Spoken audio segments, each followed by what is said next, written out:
y nuestro interés en investigar sobre este objeto de estudio. Acto seguido haremos pública nuestra pregunta de investigación, expondremos cuál fue la metodología que utilizamos para el análisis que realizamos.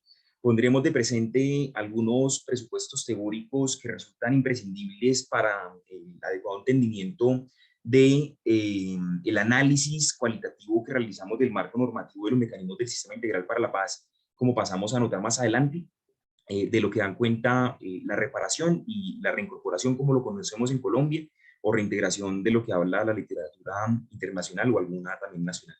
Finalmente expondremos los resultados y daremos cuenta de las macrocategorías en las cuales identificamos una confluencia entre la reparación y la reincorporación en estos escenarios de justicia transicional, y cerraremos con algunas conclusiones. Perfecto, Andrés, mil gracias por esa introducción. Agradecerles a todos los presentes, doctor Juan Felipe, Mateo, doctora Lina.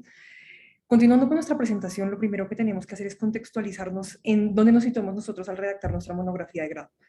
Y el contexto es el conflicto armado en Colombia. A partir de ahí surge esta consideración de que ante estas situaciones de inestabilidad política o conflicto, una de las fórmulas de respuesta son aquellos esquemas de justicia transicional. Y justamente estos esquemas de justicia transicional tienen como finalidad la satisfacción de estos derechos de las víctimas a la verdad, la justicia, la reparación y la no repetición. En síntesis, lo que buscan estos sistemas de justicia transicional es una búsqueda, valga la redundancia, de una transición entre un conflicto armado a un escenario, primero de satisfacción de los derechos, pero también, importante, de una reincorporación de los responsables.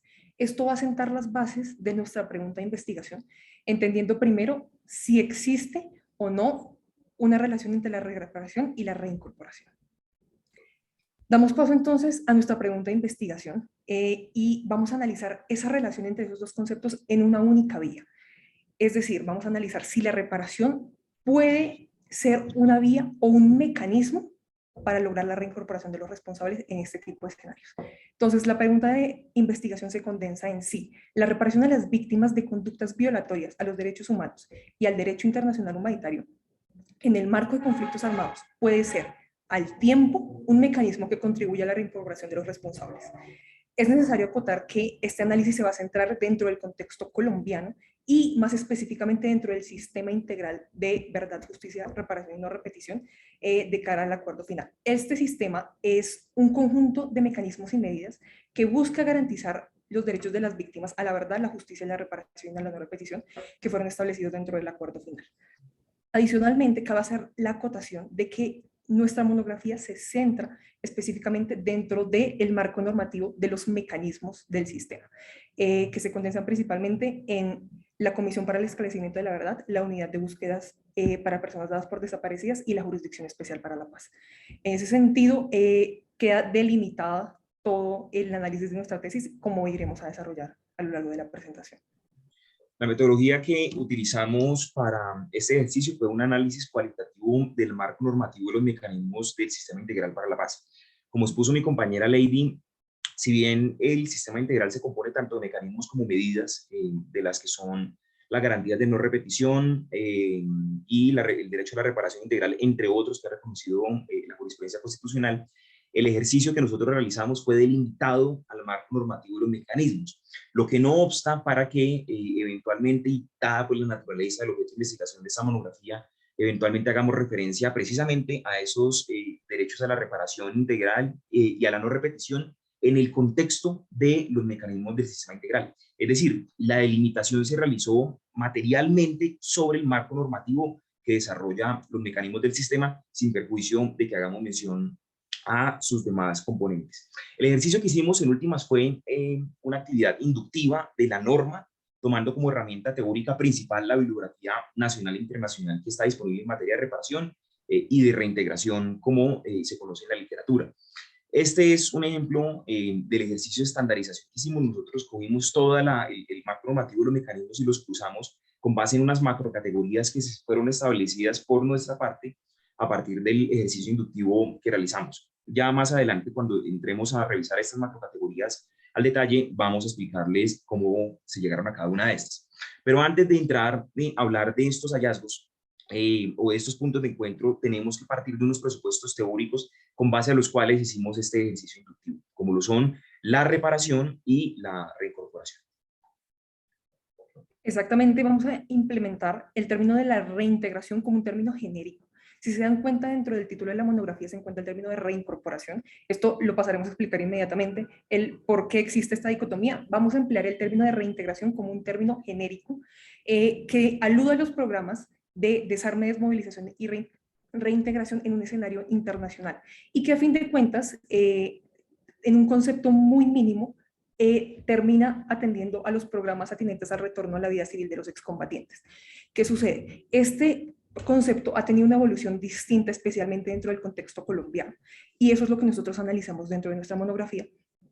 Primero, dentro del primer término que se acuñó fue el de reinserción, y este término tiene un modelo de visión a corto plazo que se centra principalmente en un mero desarme y una rehabilitación del excombatiente.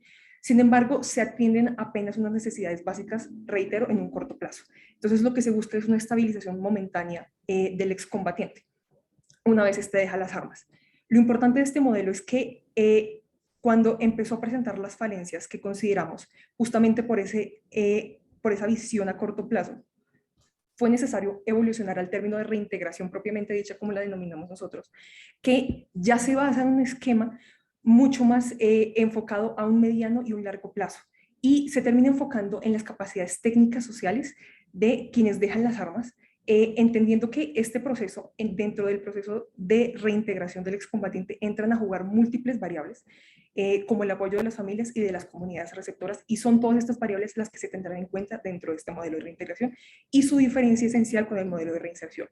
Por último, el modelo de reincorporación, que reitero, hace parte de la reintegración en términos generales, es decir, hace parte de un modelo DDR, parte del escenario del acuerdo final, precisamente por esa renuencia dentro de las negociaciones por parte de las FARC de acuñar los términos tradicionales de los modelos DDR, como el desarme o como la misma reintegración, porque estaban a concepción de ellos cargados de connotaciones de derrota. Y en ese sentido, la respuesta dentro del acuerdo fue incluso cambiar este término y darle un componente adicional, denominándolo como la reincorporación, cuya principal diferencia acuña muchos de los componentes propios de la reintegración propiamente dicha, pero su esencial diferencia es que parte de una lógica colectiva, y lo que le permite es mantener cohesionado al grupo de las personas que están dejando las armas en el contexto del acuerdo final, una vez se haga ese paso a la vida civil.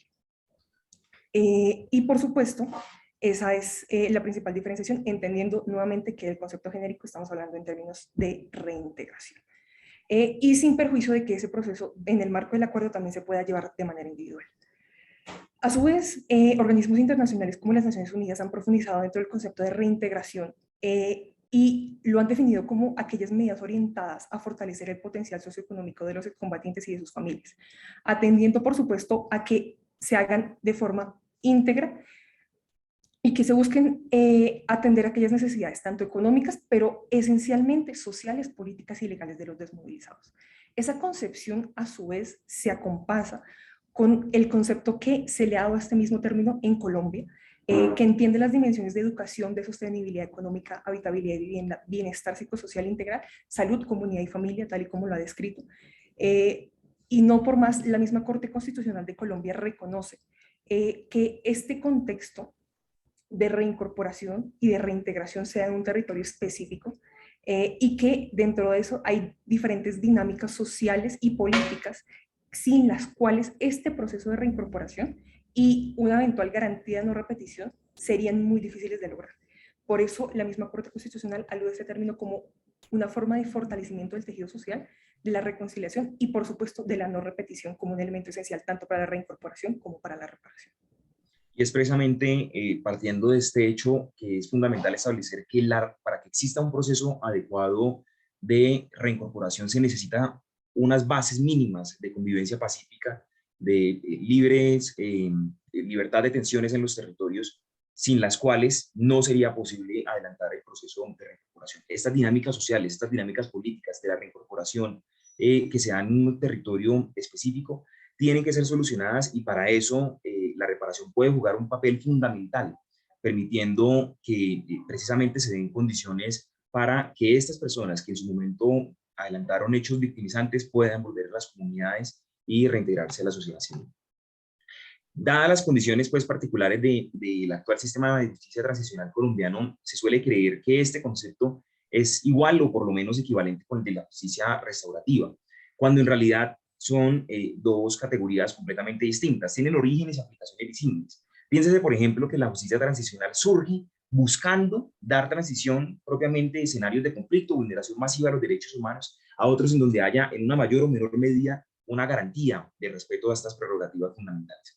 Mientras que la justicia restaurativa es un cambio de paradigma en la visión que se tiene de la forma de sancionar a los responsables de conductas. Y la sanción ya no se hace a través de un medio punitivo, sino buscando la reparación a las víctimas. No obstante, en escenarios como Colombia, puede haber una confluencia entre estos dos y de eso da cuenta el Sistema Integral para la Paz a través de sus mecanismos.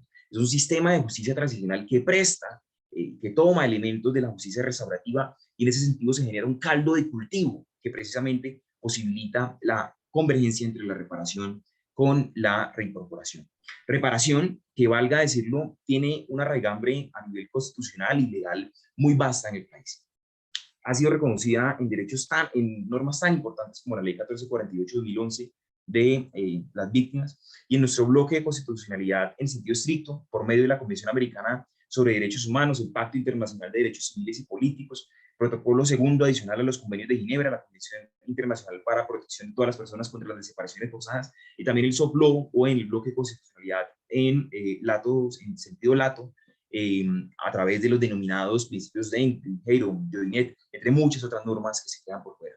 Reparación entendida en los mismos términos de la ley 1448 como aquel, valga la redundancia, derecho a que se repare de manera adecuada, diferenciada, transformadora, efectiva por el daño que se ha sufrido.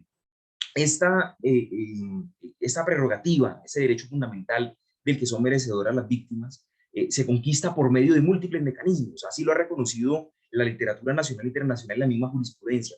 Existen como por lo menos 5 categorías para conquistar este derecho a la reparación, como lo son la restitución, la indemnización, la rehabilitación, la satisfacción y la garantía de no repetición. Restitución como aquel derecho a retornar a la condición en la que se encontraba el individuo previo al hecho victimizante. Indemnización como ese derecho a la reparación integral de perjuicios económicos y morales que se generaron por la lesión. Rehabilitación como aquella atención médica, psicológica, jurídica y social que tiene que realizar el Estado a las víctimas que lo necesiten, y la medida de satisfacción como a todas aquellas gestiones y acciones encaminadas a la dignificación y reconocimiento de las víctimas por medio de actos esencialmente de carácter simbólico, y eso vamos a profundizar más adelante. Y la garantía de no repetición como aquella promesa o aquella materialización de la promesa de que la garantía a los derechos humanos y a los derechos fundamentales sea algo cotidiano y sea algo real. Y en ese sentido, como lo ha dicho nuestra Corte Constitucional, son aquellas acciones dirigidas a impedir que lo que ha ocurrido se vuelva a repetir. Y en ese punto es muy importante señalar que el acuerdo final y el sistema que se creó consigo puso un especial énfasis en el Estado para garantizar estas medidas de restitución, indemnización, rehabilitación y en determinadas ocasiones medidas de satisfacción y garantías de no repetición. Pero generó una oportunidad muy particular para que los responsables, llámese agentes del Estado, llámese terceros civiles, llámese excombatientes, garanticen la reparación a sus víctimas por medio esencialmente de medidas de satisfacción y de garantías de no repetición. Y esto da cuenta de la oportunidad precisamente de la convergencia que existe entre la reparación y la reincorporación, como se establece en las macrocategorías que pasamos a explicar inmediatamente. Este sistema integral para la paz, a través de sus mecanismos como lo son la Comisión de la Verdad, la Jurisdicción Especial para la Paz y la Unidad de Búsqueda de Personas, tienen múltiples características que lo vuelven único, pero que a su vez dan ese caldo de cultivo que permite que la reparación sea un mecanismo de reincorporación de los responsables. Nosotros resaltamos en este punto esencialmente 2. Primero, la lógica de justicia prospectiva que revisa el sistema. Aquí lo que se está buscando es la determinación de verdad y responsabilidades, no únicamente por las generaciones pasadas que sufrieron los hechos victimizantes, por las generaciones actuales que lo siguen viviendo, sino también por las generaciones futuras, bajo una lógica fundamental, y es que no hay mejor forma de reparar a las víctimas que garantizando que no existan nuevos hechos victimizantes. Y en esta medida, todos los mecanismos del sistema y todas las actividades procesales y extraprocesales del sistema a nivel judicial y extrajudicial tienen que estar orientadas a garantizar no solo la reparación de las víctimas, sino esencialmente la no repetición, en donde la reincorporación juega un papel fundamental.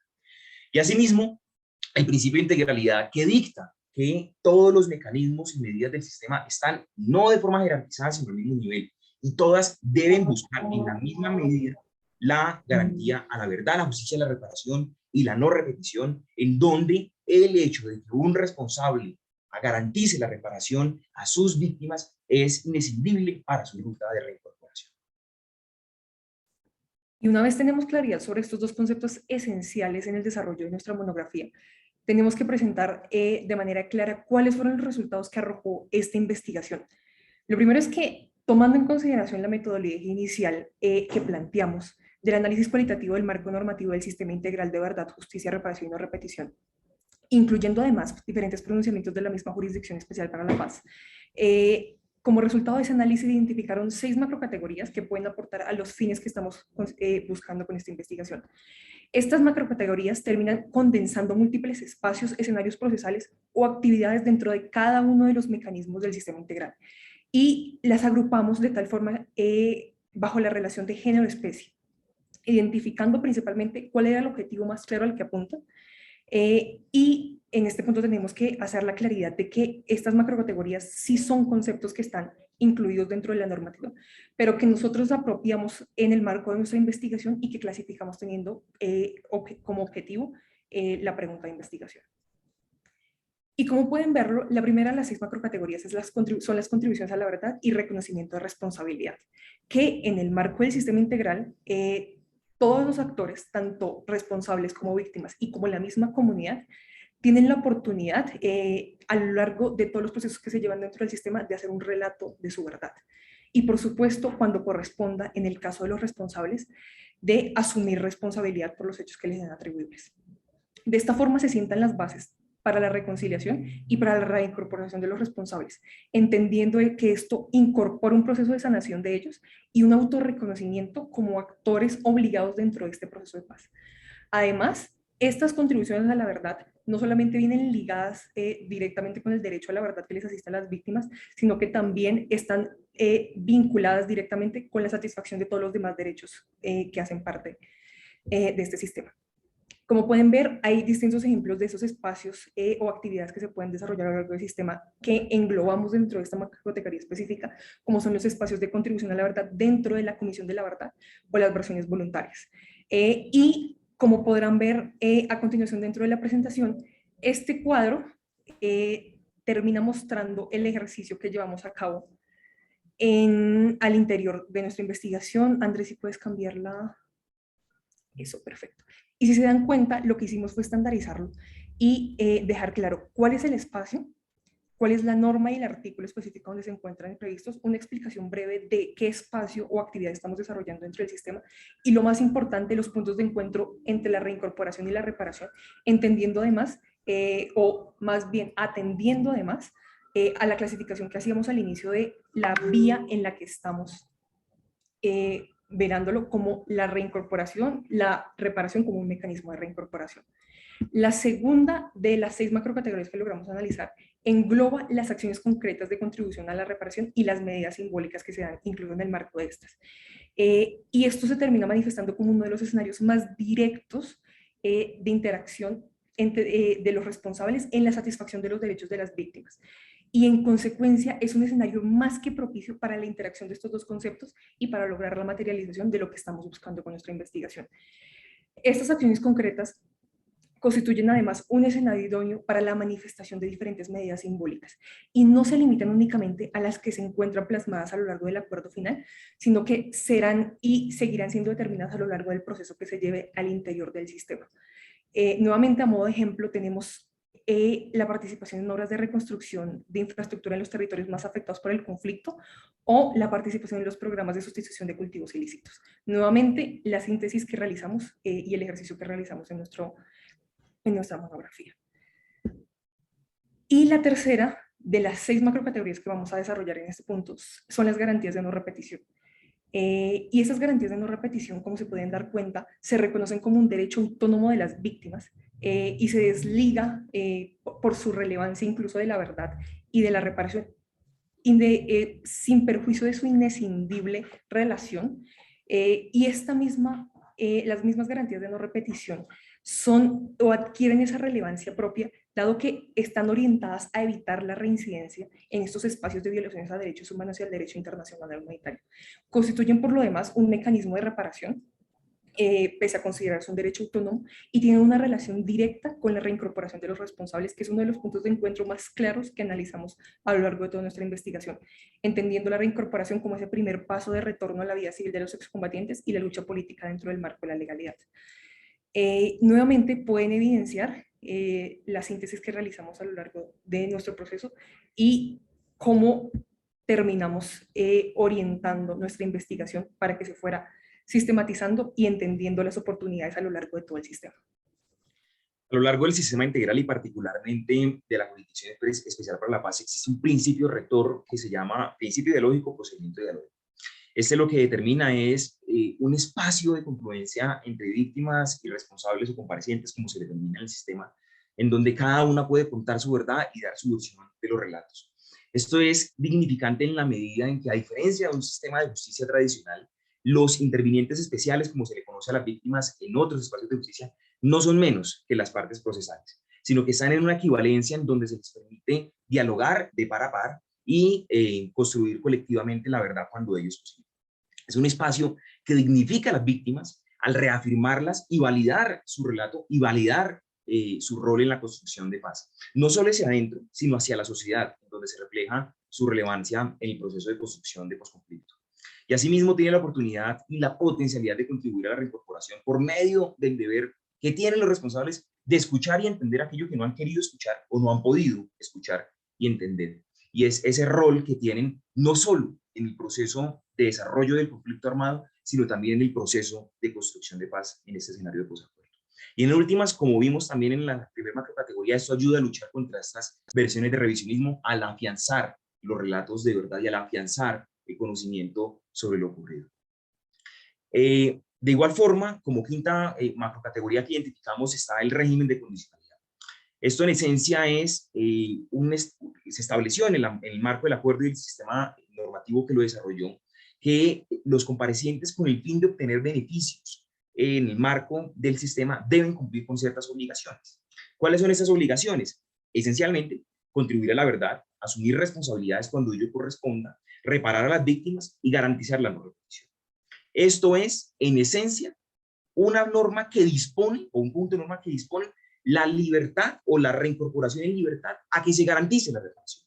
Y en ese sentido, la reincorporación se da por medio de este ejercicio de reparación. Y esto en última se incorpora al proyecto de vida de los responsables. En tanto, la reparación y la no repetición tienen que estar no solo en su participación en el marco del sistema, sino a lo largo de todo su proyecto de vida en adelante. Y por último, la categoría, desde nuestro concepto más evidente, en donde confluyen la reparación y la reincorporación, y que en esencia es poesía de este ejercicio, de este caldo de cultivo de justicia transicional con elementos de justicia restaurativa. Y son los trabajos y otras actividades con contenido reparador y las acciones propias. ¿Qué son estas? Los trabajos, los TOGAR, son aquellas actividades que desarrollan los comparecientes en el marco, bien sea del régimen de condicionalidad o en el ejercicio de una sanción propia cuando hay un reconocimiento temprano de verdad y responsabilidad.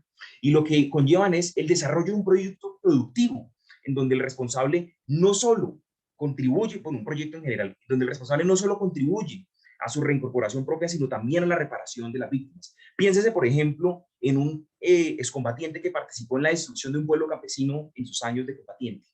Hoy en día, en el marco del sistema integral, se le impone el deber de desarrollar un proyecto productivo y a la par de ello contribuir junto con las víctimas o sus sobrevivientes a la reconstrucción del pueblo que fue destruido por parte suya y por parte de sus compañeros. Esto es un ejercicio esencialmente de reparación. Entonces, en este punto, la reincorporación no solo puede darse por medio de la reparación, sino que la reincorporación es la reparación a las víctimas. Y ello es dignificante y es reparador en la medida en que se garanticen la participación efectiva de las víctimas, atiendan a las afectaciones causadas, no sean lesivas a los derechos los sobrevivientes contribuyan a la reconstrucción del tejido social, y lo ha dicho la misma JEP, sean aptos para alcanzar la reintegración de los comparecientes a la sociedad. Y aquí destacar lo que ha dicho el presidente de la Jurisdicción Especial para la Paz en diferentes espacios. Este ejercicio de las sanciones propias implica que la reparación se incorpora al proyecto de vida de los comparecientes, y la reparación es el mecanismo de reincorporación de aquellos que cometieron conductas lesivas a los derechos humanos y al derecho internacional. Y pueden darse cuenta que una vez agotado todo el contenido de esta tesis, vamos a presentarles esas conclusiones de manera muy sucinta, pero de la manera más específica que podamos. Y lo primero es que de todas las formas en las cuales vimos que se puede materializar la reparación en el marco del sistema integral y en general, las medidas de satisfacción y las garantías de no repetición juegan un rol preponderante en este proceso de reparación de las víctimas, y en ese escenario de confluencia, tanto la reparación como de la reincorporación, y de la reparación como una vía para lograr la misma reincorporación. Entonces, y justamente por nuestro análisis, terminamos encontrando una multiplicidad de espacios de encuentro entre estos dos conceptos en el marco de los mecanismos del sistema integral, entendiendo que la dinámica entre los dos conceptos es la que termina materializando de forma idónea los principios que se persiguen dentro del sistema. Y de todo esto se deriva que, respondiendo a nuestra pregunta de investigación de si en escenarios de posconflicto y en escenarios de transición de vulneraciones masivas a los derechos humanos y al derecho internacional humanitario, la reparación puede ser un mecanismo de reincorporación, sí, en efecto puede serlo. En caldos de cultivo como Colombia, en donde se juntan elementos de la justicia transicional con la justicia restaurativa, y en donde la reparación es inescindiblemente una etapa para la reincorporación de los responsables a la sociedad y de la no repetición. Y en últimas, lo que nosotros queremos es enviar un mensaje no solo a los operadores judiciales del sistema integral, sino en general a todos aquellos que tengan alguna relación con esos escenarios de justicia transicional y de justicia restaurativa.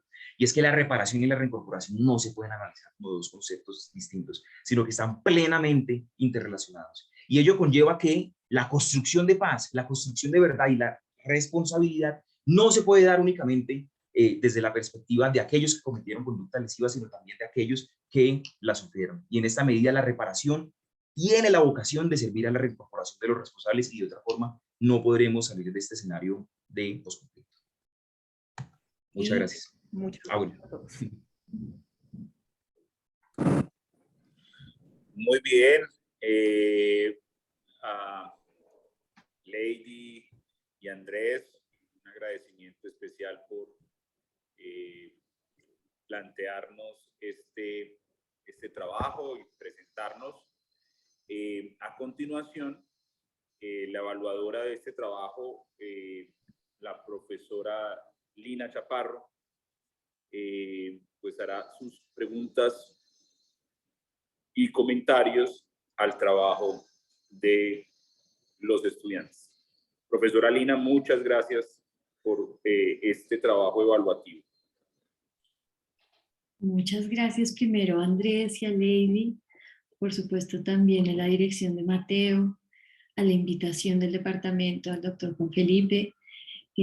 Agradezco, como imagino que estarán agradeciendo los estudiantes, toda la participación de asistentes, el respaldo, gran público, y lo celebro además porque es un tema, como advertían los propios estudiantes, de toda la relevancia, de toda la vigencia, y que requiere, digamos, este tipo de exposiciones tan claras, tan técnicas, pero llevadas a un lenguaje mucho más comprensible, y que tiene que darse en un escenario académico, y la academia es el lugar natural de reflexión de todos estos debates que nosotros estamos adelantando en diferentes sectores de la sociedad. Quiero empezar entonces, pues primero por estos agradecimientos. Para mí también, como es para ustedes y hemos ya anunciado, este es un momento muy importante de sus carreras, de sus vidas. Se nota en la escritura de este trabajo el esfuerzo enorme que han desplegado en una construcción rigurosa del debate, de la formulación de una pregunta de investigación y de una metodología que la pueda atender. La rigurosidad está además sobrepasada en las mismas tablas de resumen, que si uno las coge y las sigue desarrollando, y allí hay un asterisco de una invitación a que ustedes continúen esta línea de investigación, la profundicen. Aquí hay de todo para decir y esas tablas son pues un material, una materia prima fundamental.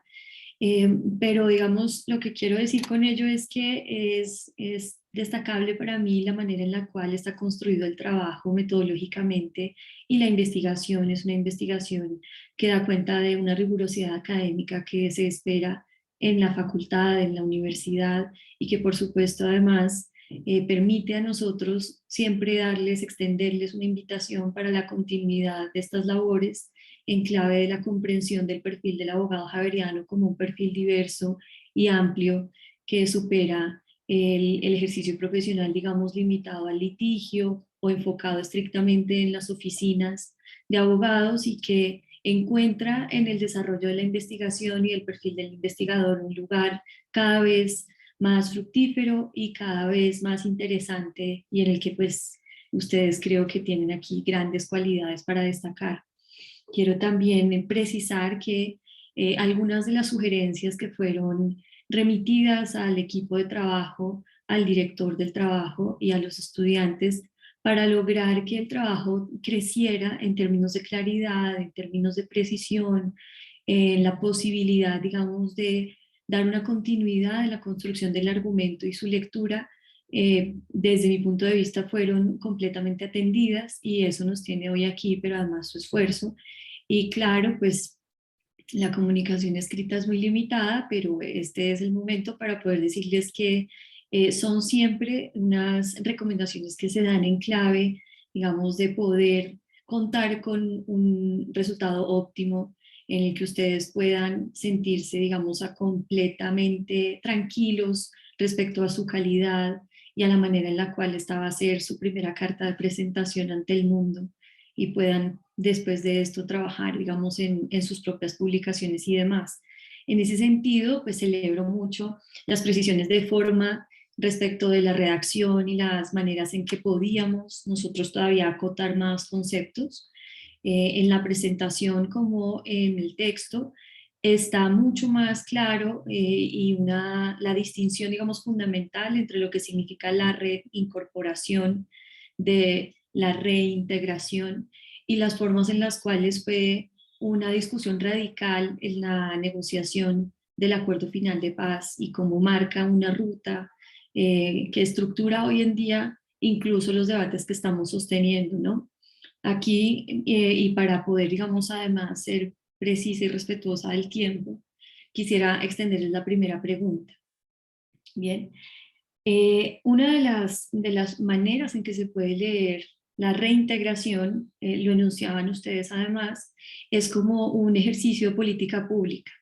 Y como ejercicio de política pública implica un diagnóstico de una problemática social que se atiende por medio de una acción administrativa en cabeza del Ejecutivo para poder darle una solución definitiva, ¿sí? Este es, digamos, una forma en la que tradicionalmente en Colombia se aborda la cuestión de qué hacer después de que un combatiente quiere volver a la vida civil. Para algunos, el acuerdo final de paz constituye una revolución en esta forma de abordar la reintegración, porque la saca del lugar de la política pública, las pone en otro lugar, las pone en el lugar de la obligación de Estado. ¿Sí? Digamos que no hay discusión, hay un consenso a nivel internacional, a nivel nacional, pero además ya hoy en día son obligaciones también del Estado colombiano el reconocimiento de los derechos a la verdad, la justicia, la reparación y no repetición de las víctimas.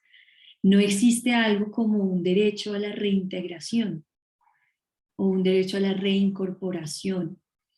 ¿De qué manera se estructuraría entonces un argumento respecto de si es esta una obligación de Estado o si es más bien una política pública?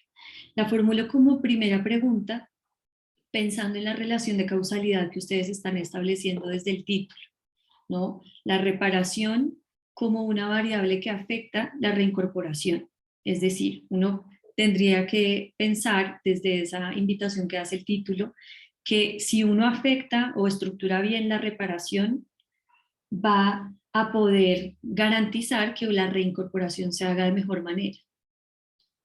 La reparación sí es una obligación en términos de derechos de las víctimas y la reincorporación tenemos este debate. Entonces me gustaría conocer allí su posición. La segunda pregunta viene un poco vinculada a esta necesidad de ubicarnos en las maneras en las que ustedes construyen el argumento y desde qué lugar lo están enunciando.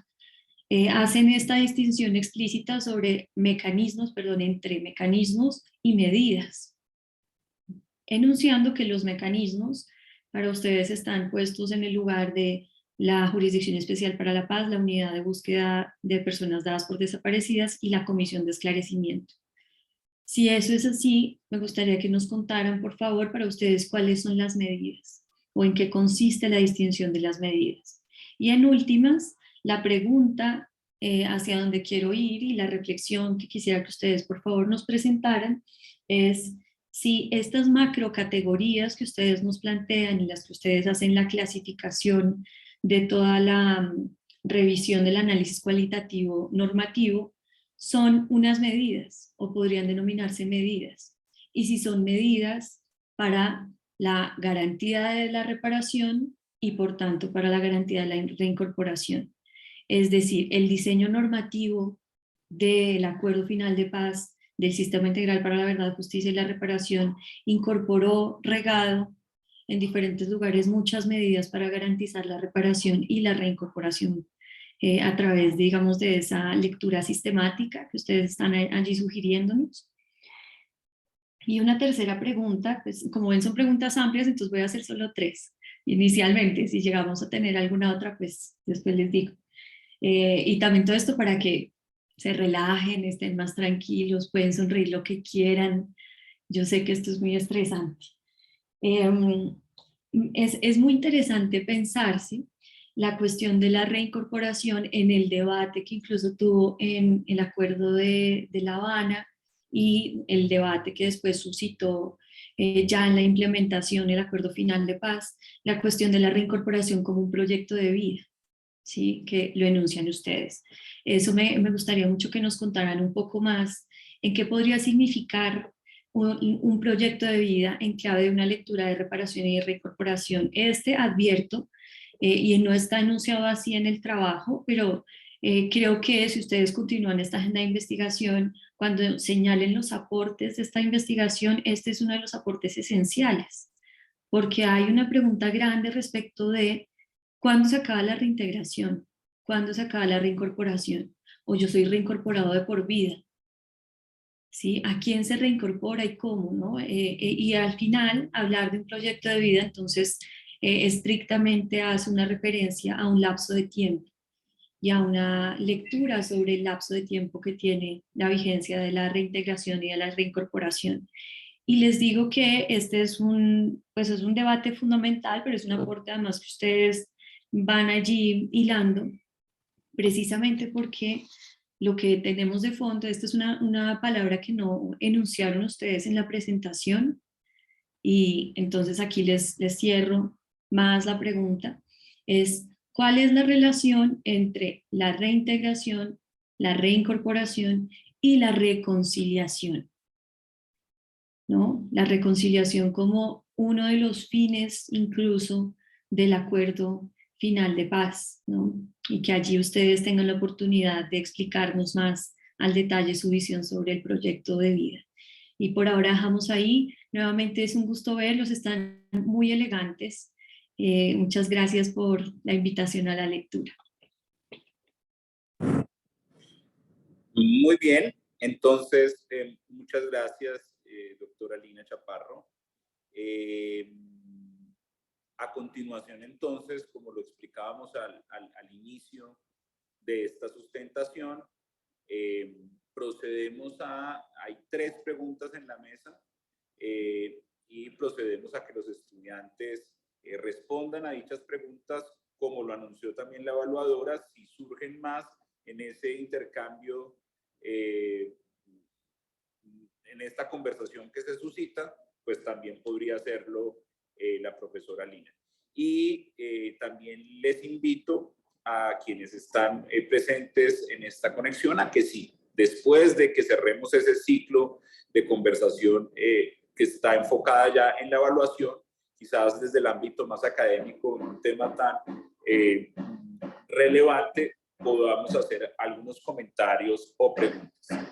Lady Carolina, Andrés Felipe, adelante. Vamos a responder las preguntas entre los dos y nos vamos intercalando para la respuesta. Frente a lo primero, no, completamente de acuerdo, no hay una consagración ni normativa, ni institucional, ni hasta el momento jurisprudencial de que la reincorporación sea un derecho fundamental. De hecho, uno de los grandes debates hoy en la política pública de la reincorporación es si la población en proceso de reincorporación son o no sujetos de especial protección constitucional.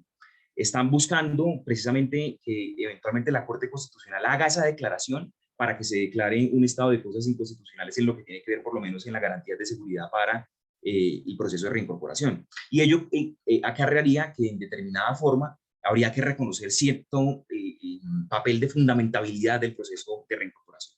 Hoy por hoy no lo hay, pero sí lo que sí es fundamental es lo que se inmiscuye dentro del proceso de reincorporación, como son las garantías a la vivienda y habitabilidad, las garantías al desarrollo de un proyecto productivo, al trabajo, a sostenibilidad, etc. Es decir, la reincorporación se estructura sobre la base de una serie de políticas hoy ya reconocidas institucionalmente y también con consagración constitucional, que se desarrollan en el marco de un proceso institucional con un enfoque diferencial, precisamente entendiendo sus condiciones particulares. Y eso conlleva que, en efecto, la reparación, siendo pues un derecho fundamental de los responsables, se convierte también pues en una obligación en el marco del régimen de condicionalidad de las personas en proceso de reincorporación de garantizarla. Es decir... Andrés, te voy a interrumpir sí. un segundo. La reparación como un derecho de las víctimas. Eso, No, la reparación, perdón. Exactamente, la reparación. Dale, corazón. Y pues en ese mismo sentido, es decir, lo que queremos conllevar es que dentro del programa de reincorporación que se plantea y dentro de todas las posibilidades que existen a lo largo del sistema integral, para contribuir o para lograr esa reincorporación, atado principalmente también al régimen de condicionalidad, es entender que precisamente por esa relación indescindible que estamos describiendo, es que la reparación, sí como una obligación ya decantada, se materializa muchas veces también a través de la reincorporación. Y justamente es ahí, atado a lo que ya explicó Andrés, que viene justamente ese carácter de obligatoriedad, no tan estrictamente hablando o no con esa precisión jurídica como lo tiene la reparación, pero sí entendiendo que en el marco real, esta es una de las vías concretas para la realización de la reparación de las víctimas, y es de esta forma en la que la reincorporación termina garantizando o siendo o teniendo ese carácter de obligatoriedad, por así decirlo.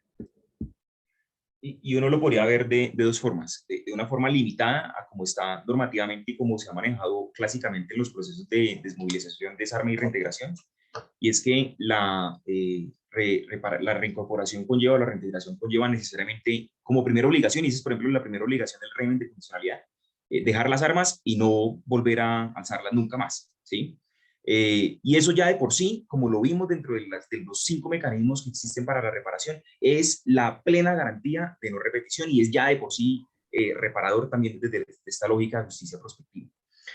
Pero aunado a eso, y como nosotros quisimos demostrar, la reparación se puede conquistar por medio de otros medios, y el acuerdo da, y el sistema da varias oportunidades para que se conquiste, por ejemplo, a través de medidas simbólicas, pero también puede haber una restitución a cargo de los responsables, y es, por ejemplo, un TOBAR en últimas, y el ejemplo que nosotros pusimos de que el excombatiente ayude a la reconstrucción del pueblo campesino, eso tiene elementos de medidas simbólicas, pero es esencialmente una restitución del derecho de las víctimas que fue vulnerado con la destrucción del pueblo campesino. Y en esa medida, pues, convergen y se vuelve también obligatorio la reparación en la ruta de la reincorporación de los responsables. No sé, Lady, si quieras agregar algo más, o doctora Lina, si quieras agregar algo más. En esta primera pregunta, para ir contestando las otras también. Exacto. Bueno, frente al tema de las medidas, nosotros ahí sí fuimos bastante cautos. No quisimos ser muy creativos respecto a esa categorización, porque eso sí tiene una consagración normativa en 2 espacios. Primero, en el acuerdo final, no, mi memoria no es tan privilegiada para acordarme la parte exacta, pero se establece Pero que... yo sí la tengo. Ok. Yo sí la tengo. El sistema integral está compuesto, primeramente, por la Comisión para el Esclarecimiento de la Verdad, la Convivencia y la No Repetición, la Unidad Especial para la Búsqueda de Personas Dadas por Desaparecidas, la Jurisdicción Especial para la Paz, las medidas de reparación integral para la construcción de paz y las garantías de no repetición, que es exactamente el contexto que se le da a la composición del sistema integral dentro del acuerdo final, y donde nosotros realizamos la composición precisamente para no pretender, dentro del marco de la pregunta de investigación, abarcar lo que realmente no abarcamos. Es justamente porque hicimos un estudio y un análisis del marco normativo, de los mecanismos del sistema, sin dejar de lado estas consagraciones de las medidas que también, por supuesto, resaltan a la vista dentro del propio acuerdo. Y otros componentes también del sistema, como lo ha reconocido la Corte Constitucional, son las instituciones que componen el SNARIF, fundamentalmente la Unidad de Restitución de Tierras y la Unidad de Atención y Reparación Integral a las Víctimas de Conflicto Armado. Ahí, por ejemplo, se materializa lo que hablamos en un momento de la obligación esencial del Estado de garantizar la restitución, la rehabilitación y la reparación por medio de indemnización a través de estos sistemas del Sistema Nacional de Atención y Reparación a las Víctimas. Y en la medida, podemos responder también de que si las macrocategorías que planteamos hacen parte de esas medidas que estamos realizando, lo que podemos derivar de la pregunta es que precisamente, si nos damos cuenta, las medidas para la reparación integral están o entran transversalmente a lo largo de todo el sistema. Entonces, como tal, las macrocategorías no entran, o diría yo, como unas medidas en propiamente dichas, sino como unos espacios de encuentro, como unas categorizaciones que realizamos alrededor de los diferentes puntos y reflexiones que realizamos a lo largo del sistema, sin perjuicio de que lleguen a entrar esos componentes de las medidas del sistema. Y sobre ese último punto, eventualmente sí lo podrían ser, en tanto se inmiscuyan dentro de esas medidas pues, que están consagradas en el acuerdo, como la reparación integral y las garantías de no repetición. Precisamente bajo esa lógica del principio de integralidad, en donde es tan difícil separar lo uno de lo otro, es que uno podría eventualmente argumentar que, en efecto, mediante el procedimiento dialógico se está reparando a las víctimas, en tanto eso pues es una garantía y una medida de reparación integral consagrada dentro del sistema integral, y que pues funciona de forma transversal dentro de todos los mecanismos, no únicamente de la Jurisdicción Especial para la Paz, que en estos momentos es la institución más grande del sistema, sino también la Comisión de la Verdad, la Unidad de Búsqueda de Personas y cualquier otro espacio en que se pueda dar. Y ahí, conectándolo con la tercera pregunta, pues sí, en esencia la reincorporación es una materialización o un proyecto de vida de los responsables. Ahí podemos volver a dar el ejemplo del compareciente que en su momento contribuyó a la destrucción de un pueblo campesino y que hoy tiene que ayudar a reconstruirlo, pero podemos dar otro ejemplo. Yo en lo particular he tenido la oportunidad de conocer a algunas personas en proceso de reincorporación que hoy por hoy están desarrollando proyectos productivos, imagínense, con población indígena, que en su momento estaban, mejor dicho, agarrados y no se podían ver porque eran agua y aceite, y hoy por hoy están haciendo proyectos productivos conjuntamente. ¿Y por qué lo están haciendo? Precisamente por ese escenario de reconciliación. ¿Y esa reconciliación cómo se da? A través de medidas de reparación, a través de reconocimiento de verdad, a través de ofrecer perdón públicamente, y a través de establecer pues que esto nunca puede volver a ocurrir. Y en ese sentido, esto juega o cómo opera. La reconciliación es determinante para que exista reincorporación. Y no puede haber reconciliación si no existe verdadera reparación.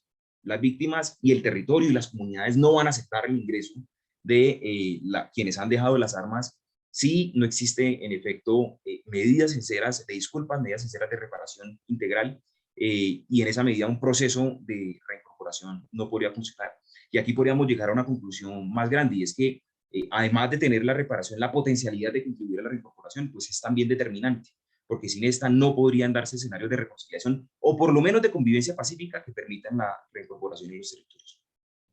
Si se dan cuenta también a lo largo del desarrollo de la monografía y de la misma presentación, también mencionamos en múltiples ocasiones la reconciliación, porque la reconciliación también va atada a toda esta reconstrucción del tejido social que se está pretendiendo justamente con el sistema de justicia transicional y que también va ligada a las mismas garantías de no repetición, no solamente en un escenario de construcción de paz, sino en un escenario de perpetuación de la ausencia de violaciones que se estaban materializando tanto a los derechos humanos como al derecho internacional humanitario.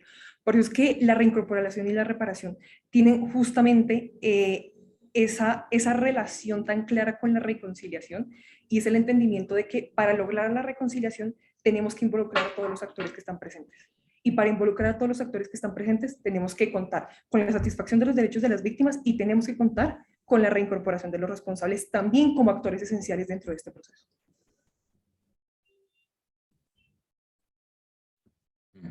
Muy bien, muchas gracias. Bueno, yo quisiera redondear con dos cuestiones, ¿no? La primera es que, en efecto, este es un debate muy fuerte, justamente de cara al momento que estamos, digamos, entrando de la implementación del acuerdo. Y digo el momento que estamos entrando porque aun cuando llevamos 5 años de implementación, pues ustedes, como ya conocedores que son, sabrán que la implementación ha sido diferente según la medida que se trate, según el mecanismo del que se trate y, claro, según también los ritmos propios del Estado. Una de esas consecuencias es que la política de reincorporación inició antes que cualquier otra política, ¿no? O sea, la dejación de armas, el día 0, cuando estábamos en el día 50, íbamos contando, y la dejación de armas significó el inicio de ese momento de la reincorporación, en términos de estas personas están proyectándose hacia el regreso a la ciudadanía. Y entonces en esos términos lo han puesto como la obligación de Estado. Y, por su parte, mecanismos como la comisión, la unidad de búsqueda y la jurisdicción iniciaron unos años antes. Las formas en las cuales el proceso de reincorporación anduvo fueron diferentes a las otras obligaciones que se desprenden para las personas que están en ese momento de volver a la vida civil, que es como también lo han enunciado negociadores como Humberto de la Calle o Sergio Jaramillo, ¿no? El volver a la vida civil, el regreso a la vida cívica. Ese lugar lo traigo solamente para, digamos, sumarme a que en este debate sobre cuál es el lugar de los reincorporados, que resaltaban los dos con mucho tino y que además Andrés lo pone en términos de si son sujetos o no de especial protección constitucional, pues el debate que está de fondo también es precisamente esta cuestión de los mecanismos y de las medidas. Ahí lo conecto con la segunda respuesta. Dentro de las lecturas más tradicionales de la justicia transicional, lo que hay es una clasificación, digamos, ya casi que tranquila entre los académicos, que es esta de mecanismos de justicia y mecanismos extrajudiciales, ¿cierto? Entonces los modelos de justicia transicional se clasifican según esa distinción entre los que son los mecanismos que privilegian los juicios y los mecanismos que privilegian otras formas de construir justicia transicional. Y a través de esa clasificación de mecanismos es que, digamos, uno logra insertar sus propios debates sobre justicia transicional en los debates académicos más grandes, que es un mundo ya muy grande porque lleva ya muchas décadas el de los debates de la justicia transicional. Entonces, un poco este llamado a la precisión sobre los mecanismos y las medidas está justamente vinculado a ello, ¿no? Claro, son mecanismos, la jurisdicción, la comisión y la unidad en estos términos de mecanismos judiciales y extrajudiciales, en la inserción de los debates que ustedes están adelantando en el gran marco de la línea teórica de la justicia transicional. Y desde la revisión que yo tengo de su trabajo, creo que ustedes además, casi que sin advertirlo, y entonces por eso me siento en la obligación de decírselos, están ustedes metiendo dentro de las discusiones que hay, las conversaciones que hay tradicionales de la justicia transicional, unos debates que hacen parte de los debates más propios de lo que se llama la justicia transicional crítica, o la crítica a la justicia transicional, o los estudios críticos de la justicia transicional, que se preguntan sobre la rigidez en esas categorizaciones y sobre si es posible establecer rigidez sobre esas clasificaciones. En la continuidad del desarrollo de sus trabajos, los invito a que exploren sobre esos lugares, justamente porque uno de los puntos destacados para muchos del Acuerdo Final de Paz es que es abiertamente, en su excepcionalidad en el mundo, una apuesta construida desde el alejamiento o el privilegio de una función más integrada de modelos de justicia transicional, en el cual la distinción entre los mecanismos no necesita esa rigidez entre lo judicial y lo extrajudicial, ¿sí? Y entonces estos hallazgos que ustedes traen en las conclusiones lo que habla es de que precisamente cuando uno va sobre el cuerpo de los textos, tanto del acuerdo como de sus leyes y la reglamentación de las mismas, se encuentra con que en el diseño institucional el modelo colombiano es un modelo que integra todos los mecanismos permanentemente y que cada una de las medidas que dispone para la garantía de los derechos de las víctimas, pero además para la garantía de los derechos de los excombatientes entendidos como personas que vienen a la vida civil, requieren de diferentes puntos y momentos en todos los mecanismos del acuerdo. Y eso creo que es uno de los valores más importantes que trae su trabajo. Segundo, para ir cerrando también esta réplica, en la dirección que les exponía sobre las variables, la relación de causalidad entre reparación y reincorporación que ustedes establecen, ¿no? La reparación para la reincorporación, yo creo que es muy vanguardista, ¿sí? Es muy atinada en los debates que estamos teniendo en este momento en el país. Y es una apuesta que por ser vanguardista y ser arriesgada requiere una defensa así con uñas y dientes. Porque, claro, es mucho más fácil decir que la reincorporación permite la reparación, sobre eso no hay discusión, digamos, ¿no? Cada una de las veces en que una persona deja las armas, en efecto está reparando por la vía sencilla de resolverlo por la garantía de no repetición. La pregunta grande es si una persona cada vez que repara también contribuye a su proceso de reincorporación.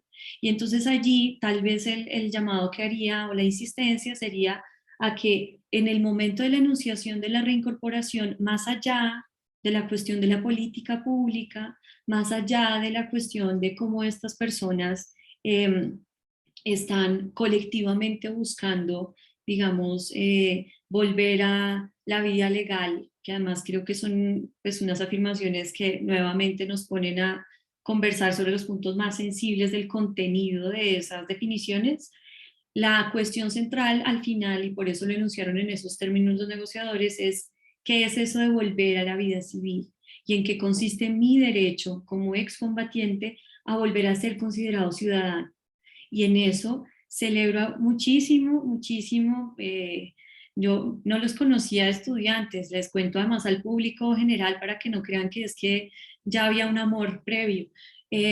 Celebro mucho la vanguardia que tiene ese argumento, es un argumento muy potente que requiere mucha exploración y que va a tener que seguir dándose vueltas por la vía de la relación de causalidad que no está, digamos, tan explícita. Y finalmente, pues, y por lo mismo, enunciarlo como la manera en la cual apunta a uno de sus objetivos o un horizonte último del Acuerdo Final de Paz, que es la reconciliación que ustedes acaban de exponer maravillosamente, ¿no?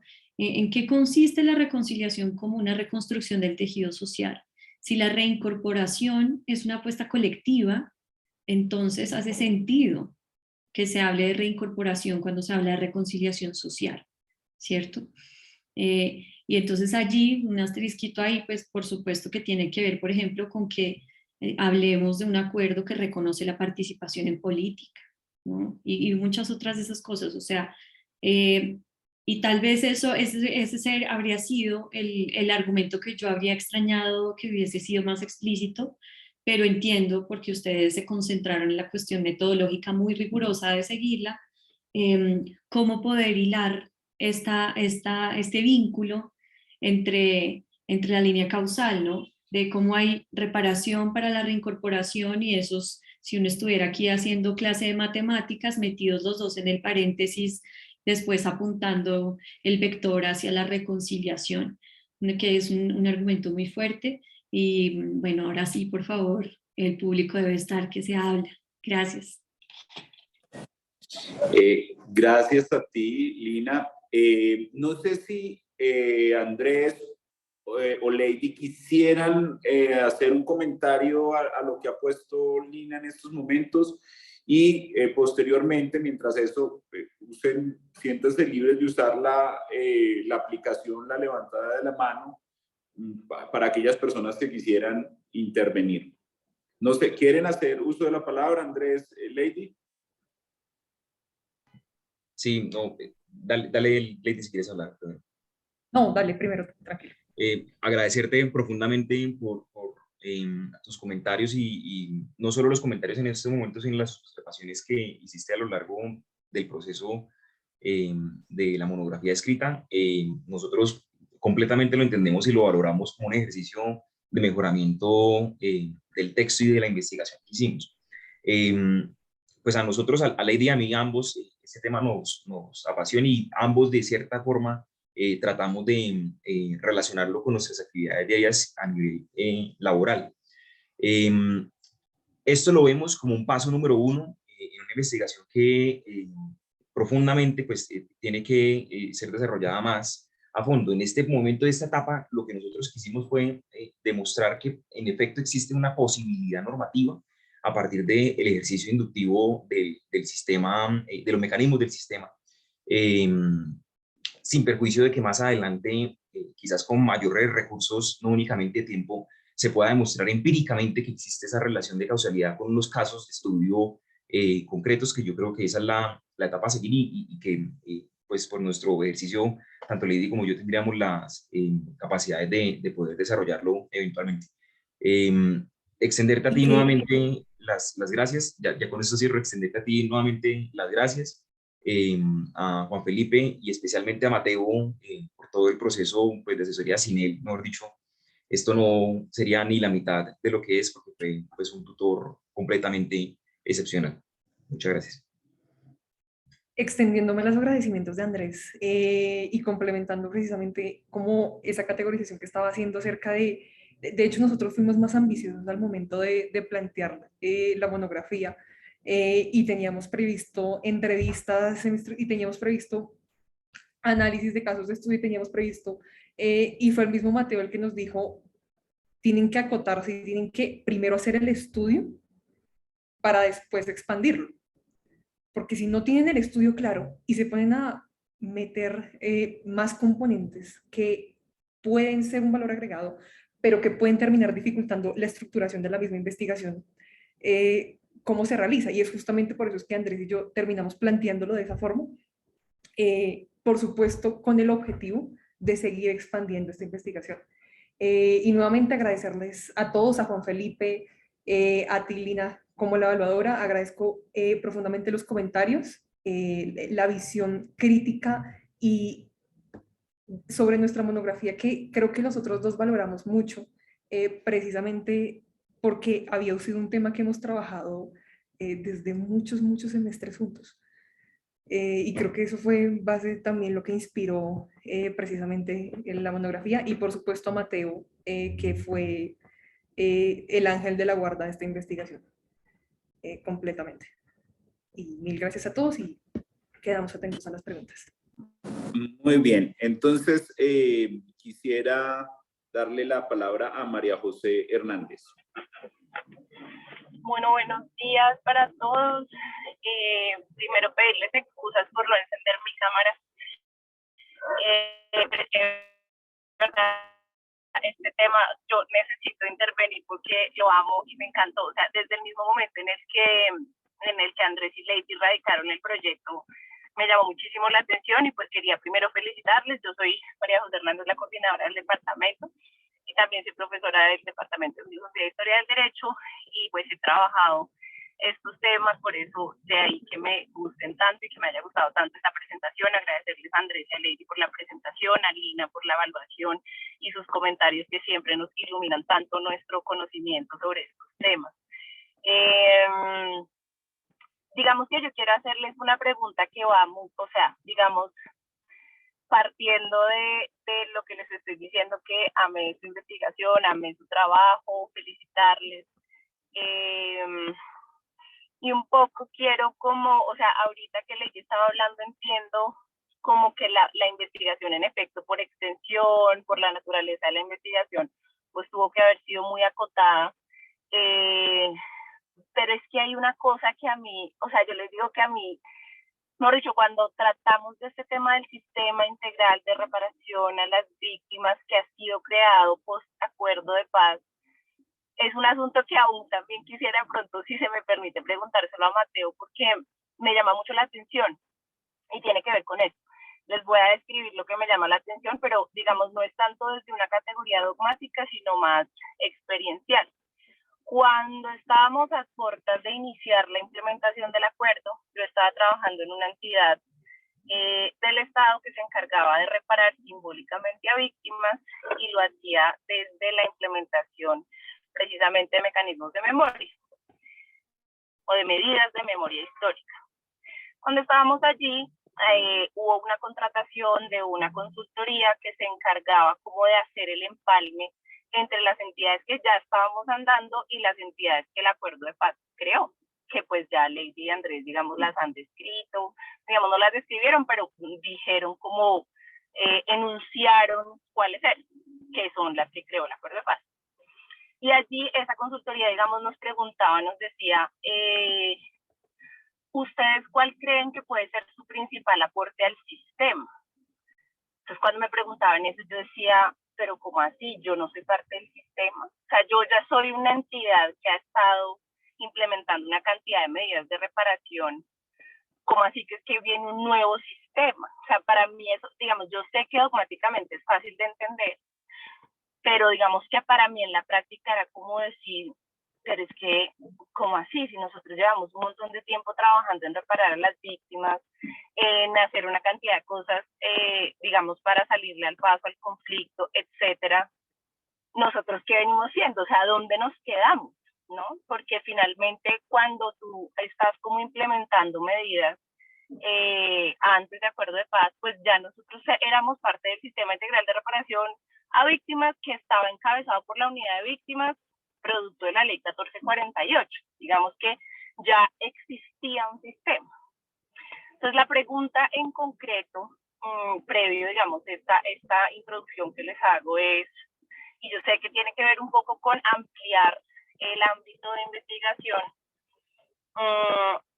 es cómo yo compatibilizo lo que ya venían dando con el nuevo sistema, o sea, y cómo evito que suceda esto que pasa mucho en la justicia transicional en Colombia, y es que nosotros creemos que con cada proceso de paz inicia como un nuevo sistema, ¿sí? Que digamos puede que no sea como la intención de quienes crean los sistemas, pero muchas veces, y por eso les conté la experiencia, se entiende así, o sea, se entiende como, sí, ustedes fueron producto, y por ejemplo la entidad en la que yo trabajaba ni siquiera fue producto de un acuerdo de paz, sino de ley 1448.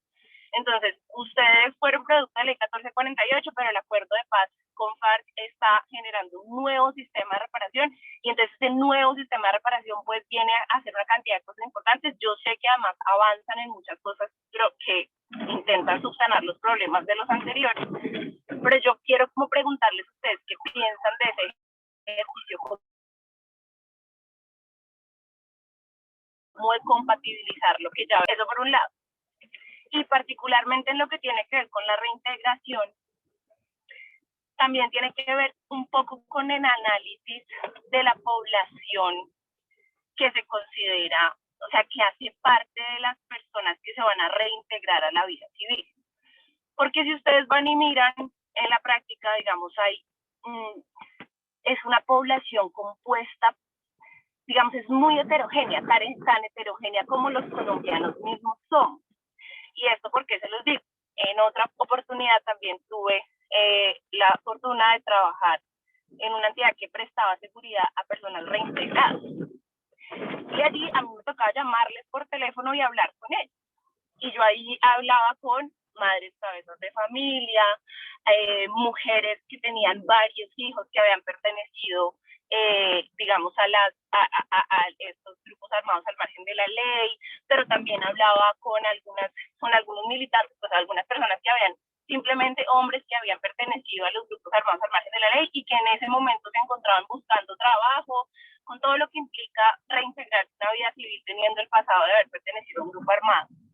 Pero posteriormente, cuando me tocó ir a audiencias de justicia y paz, por ejemplo, ustedes saben que a justicia y paz o sea, los postulados son los grandes comandantes.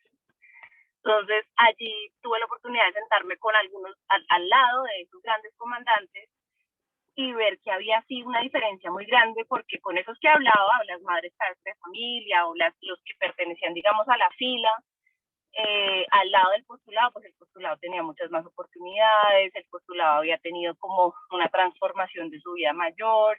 Entonces yo ahí me empecé a dar cuenta que esa población de reintegrados es también muy heterogénea, y también la forma en la que el Estado debe protegerles debe ser de la misma manera. Y también ya han habido muchos mecanismos que han sido fallidos o que han tenido ciertos éxitos, de los que uno podría extraer muchos recursos importantes para teorizar sobre la adecuada reintegración. Y que, linkeándolo con lo que dice Lina, que me parece también súper interesante, que la adecuada reintegración tiene todo que ver con la adecuada reparación de las víctimas, a las víctimas. Entonces yo quería preguntarles si ustedes tuvieron como la oportunidad en su investigación de revisar estas experiencias, y también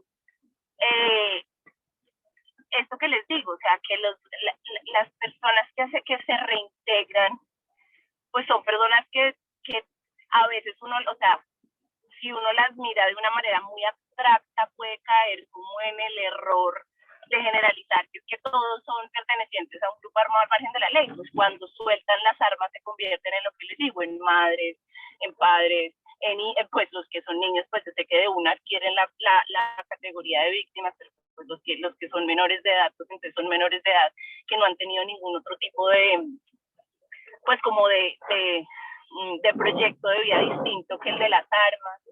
Entonces un poco quería esas son mis dos preguntas. La primera, ¿cómo ven la compatibilización de los sistemas de reparación y atención previos a acuerdo de paz con este nuevo sistema que ustedes tanto han analizado?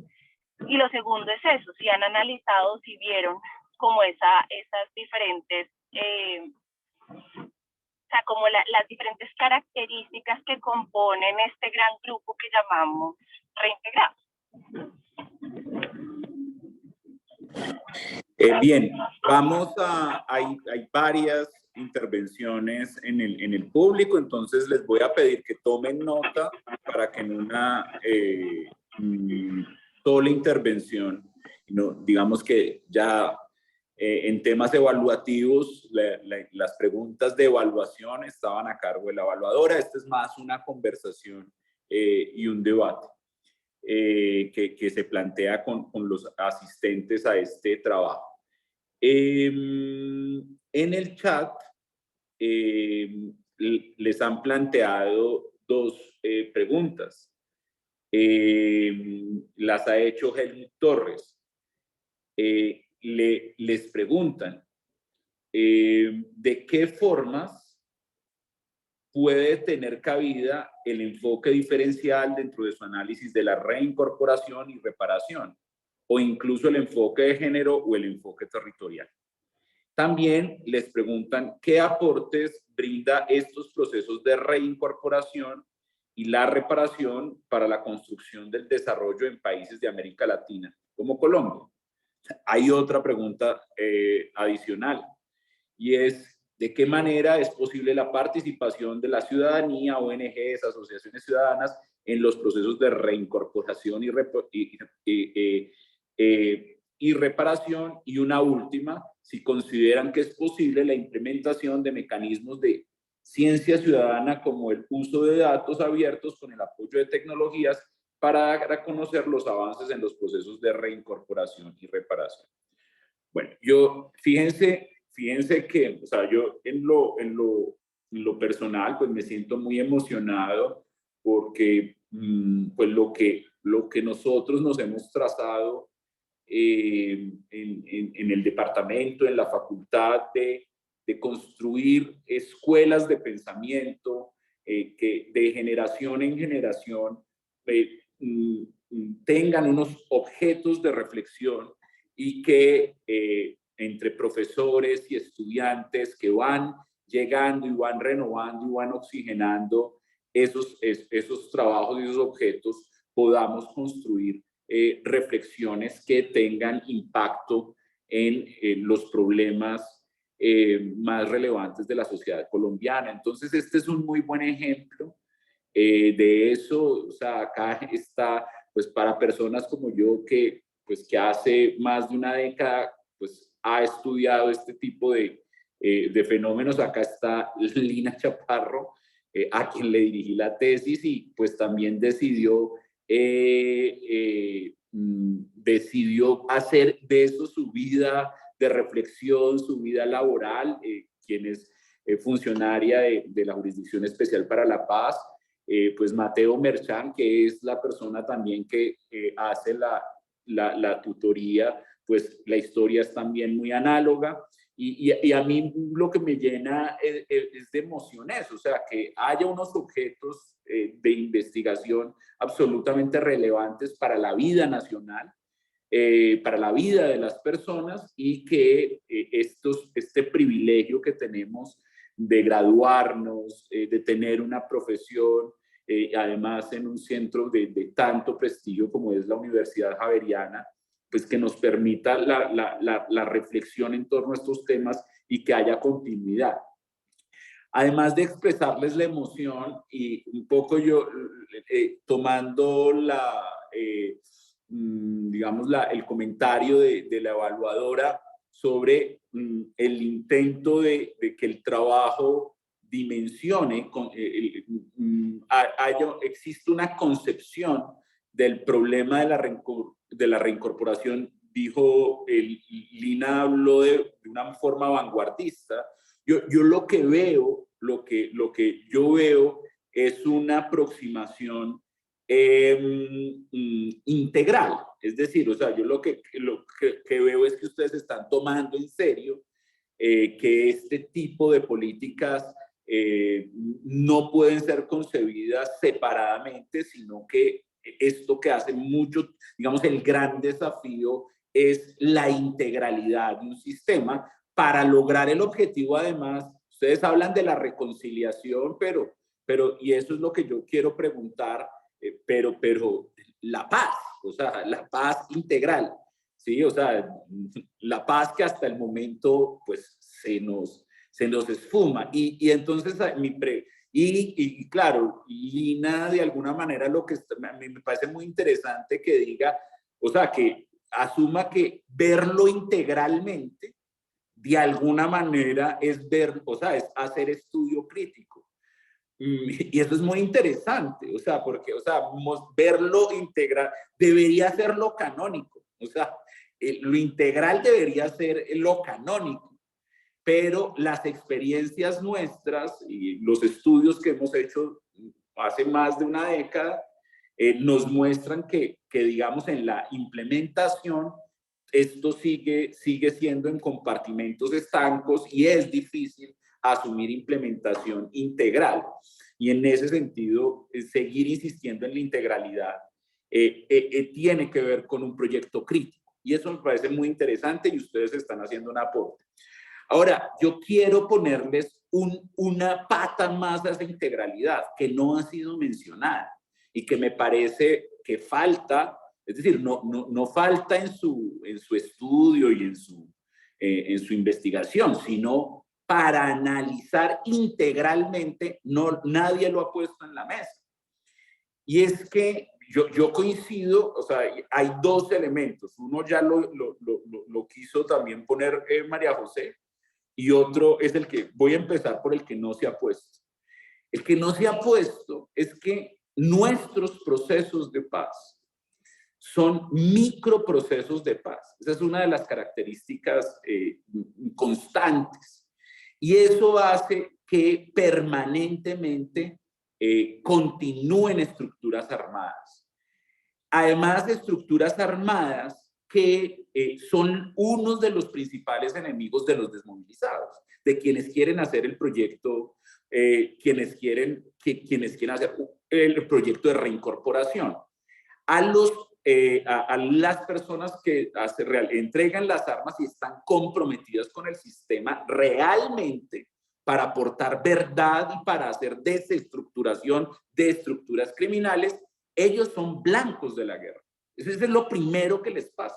Lo primero que les pasa es que se vuelven del enemigo por haber sido enemigo histórico, pero del antes amigo, pues porque conoce todos los secretos de su guerra.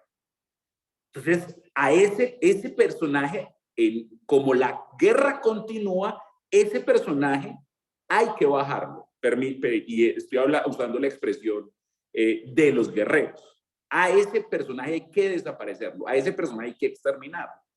Fíjense entonces, fíjense que ustedes no han, en esa visión integral, o sea, yo inmediatamente, si estamos acá en un consejo de ministros, en una implementación, la tesis que ustedes están aportando al lugar al que va es a intervenir en la política pública, yo lo que les diría es, pero si ustedes quieren conectar reincorporación con reparación, con verdad, en esa clave de integralidad, tenemos que desestructurar a las estructuras que siguen en guerra, porque ese es el principal bloqueo. O sea, sin una política de desmantelamiento de las estructuras criminales, lo que ustedes están proponiendo es muy débil. Podrá haber un caso a caso exitoso, una historia, una anécdota por contar, una bonita anécdota por contar, pero no va a ser política pública. Ese es como el primer argumento. Y en ese mapa que ustedes arman, no veo eso en esa presentación. Entonces, simplemente es si lo han considerado, si no lo consideran, no importa, si no lo han considerado, pero ese es uno de los... Si acá acá el trabajo que estamos haciendo es construir conocimiento y seguir alimentando, yo quisiera poner ese elemento. Y eso tiene una segunda que ya María José también está poniendo en la mesa. Ojo porque sin una política muy sólida y muy garantista de reparación para víctimas, el discurso de esta narrativa que ustedes están proponiendo de la reincorporación como parte de la reparación y la reintegración y la restauración de tejidos social no va a ser fácilmente leída así por las víctimas. O sea, sin contextos de garantía fuerte, puros y duros de reparación para víctimas, las víctimas no reciben también, porque las víctimas tienen, y eso lo hemos estudiado hace mucho, y pasa, las víctimas siguen viviendo una vida más dura antes incluso de los hechos violentos. O sea, su vida se derribó, sus proyectos de vida no están reconstruidos y aunque las víctimas son muy generosas, no es que le quieran desear al mal al reincorporado ni nada. Puede haber políticas sistemáticas de apoyo a la reincorporación desde la perspectiva de víctimas, pero ahí hay un factor y ahí hay una variable que hemos probado en muchísimos casos, y esa aceptación de eso que ustedes están proponiendo está íntimamente ligado a que la víctima haya reconstruido el proyecto de vida. Si la víctima no ha reconstruido su proyecto de vida, no va a caer muy bien todo este discurso de que al reincorporado, o sea, lo que no es lógico, lo que afecta los sentidos de simetría, los sentidos de justicia, es que al que, y así lo voy a poner de la manera más coloquial, es al que ha cometido el crimen le vaya bien y a la víctima no le vaya bien. O sea, lo que tendría que pasar es que les vaya bien a los dos, y en esos escenarios va a haber mayor simetría y va a haber mayor aceptación. Y eso creo que también hay que subirle el volumen a eso en la propuesta que ustedes están haciendo. De alguna manera, fíjense, y en ese sentido me parece muy interesante de nuevo volver a hacer una crítica de las transiciones, y es cuáles son, y entendiendo en términos kantianos la crítica, cuáles son las condiciones de posibilidad, o sea, cuáles son las condiciones de posibilidad para tener una política de reincorporación que le apunte a la reconciliación, que usted es un poco lo que está en el fondo de su proyecto más intelectual, más amplio. Y en ese, entonces, ahí les pongo con el acervo investigativo que nosotros hemos hecho, ahí hay dos condiciones de posibilidad fundamentales. Uno, el desmantelamiento de estructuras criminales, y dos, programas o políticas de reparación, de reconstrucción de los proyectos de vida de las víctimas. Sin esas dos variables, es muy difícil que la reincorporación sea concebida como reparación. Bueno, ahí les dejo en la mesa eso. Miren, tienen como 5 preguntas, y también tenemos porque Mateo es el tutor, entonces por eso lo estoy dejando de último. A propósito, está la mano levantada de María Teresa Galindo, y finalizamos con el comentario de Mateo. Y unos momentos, quizás no tengan que responder a todas las preguntas, sino una reacción a las preguntas, comentarios que aquí el público les hemos hecho a ustedes, y dándoles las gracias, por supuesto, de ponernos a pensar. María Teresa Galindo. Muy buenos días, Lady, qué placer, muchas gracias por tu invitación. Fui docente en el colegio de Lady, y pues resaltar esos valores y esos principios y esas cualidades que ella desde su educación escolar mostró, pues me hacen sentir de que la labor que realizamos en la institución se está viendo ahorita consolidada en esos aportes y en ese trabajo tan especial que ha hecho con su compañero Andrés. La reflexión la voy a partir desde una frase dada por un indígena en el marco del Foro Regional Reconciliación Colombia del 2014.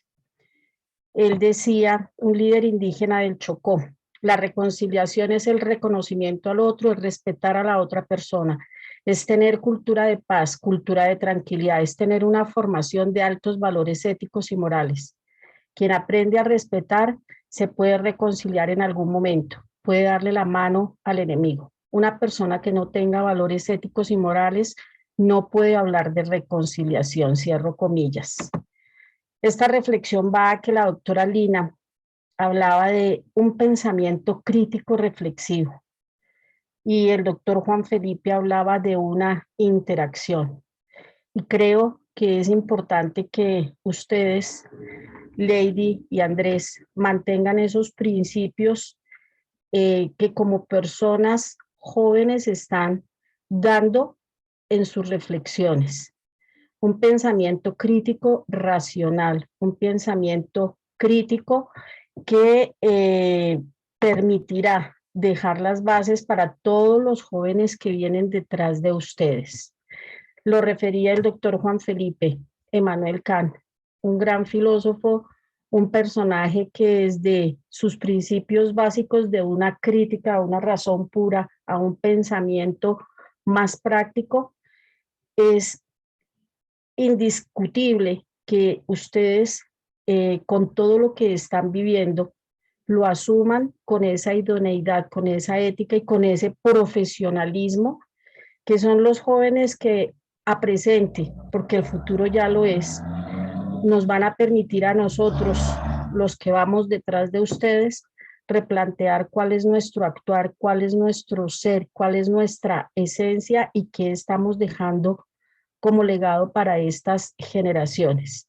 Nuevamente, reitero mis felicitaciones a Lady, a la Universidad Javeriana por ese trabajo de formar líderes empoderados, líderes capaces de ponerse en los zapatos de su país, de su nación, de su identidad, tratar de dar soluciones alternativas a nuestras problemáticas antes de buscar otras soluciones a países externos. Mil felicitaciones y muchísimas gracias por la invitación. Gracias a usted, María Teresa. Qué honor tenerla acá. Pues admirable usted como maestra hacer todo es una verdadera maestra hacer este seguimiento a los procesos de las personas.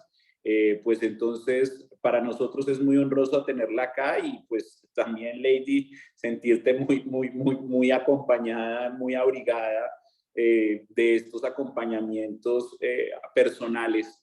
Qué grandeza. Muchas gracias, profesora María Teresa, y es un honor tenerla acá. Muchas gracias de verdad.